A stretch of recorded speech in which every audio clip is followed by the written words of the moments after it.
बहुत समय पहले भारत के एक छोटे से गांव चंदनपुर में किशन नाम का एक किसान रहता था। उसका जीवन साधारण था। एक छोटी सी झोपड़ी, थोड़ी सी जमीन और बहुत सारी आस्था। हर सुबह सूरज उगने से पहले वो खेतों में हल चलाता। दिन भर मेहनत के बाद शाम को वह मंदिर जाता और भगवान के सामने एक दिया जलाता। उसके लिए भगवान कोई मूर्ति नहीं थे, बल्कि एक परिवार के सदस्य जैसे थे, जिनसे वह रोज बातें करता, मन की बातें। गांव वाले उसे पागल किशन कहते थे, पर किशन मुस्कुरा कर कहता, अगर पागलपन में शांति है तो मैं पागल ही सही। एक दिन बादलों का रुख बदला, तेज हवाएं चलीं। लोग समझ गए कुछ अनहोनी आने वाली है। और फिर वही हुआ।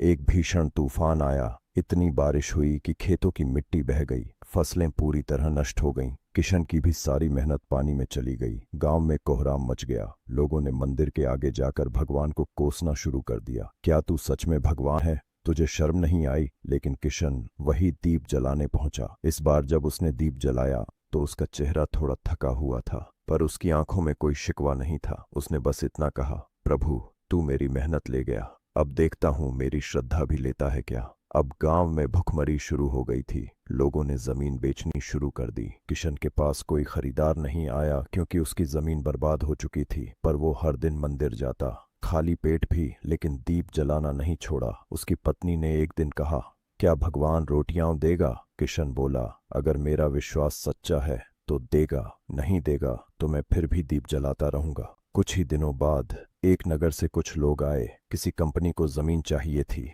उन्होंने गांव की जमीन की जांच की। किसी को उम्मीद नहीं थी, लेकिन किशन की जमीन में प्राकृतिक जल स्रोत निकला और वहां जैविक खेती के लिए आदर्श मिट्टी थी। उन्हीं लोगों ने किशन को दोगुने दाम में जमीन खरीदने का प्रस्ताव दिया। पूरा गांव हैरान रह गया। अब वही किशन जो कभी भूखा दीप जलाने जाता था, गांव के बच्चों को स्कूल भेजने लगा, मंदिर की मरम्मत करवाई और गरीबों को अनाज बांटने लगा। गांव वाले उसके पास आए और माफी मांगी। किशन ने बस कहा, मैंने भगवान को नहीं परखा, मैंने खुद को परखा कि मेरी श्रद्धा कितना सह सकती है। और मंदिर में दीपक जलाते हुए उसने एक आखिरी बात कही, सच्ची भक्ति का मतलब सिर्फ मांगना नहीं, इंतजार करना भी है।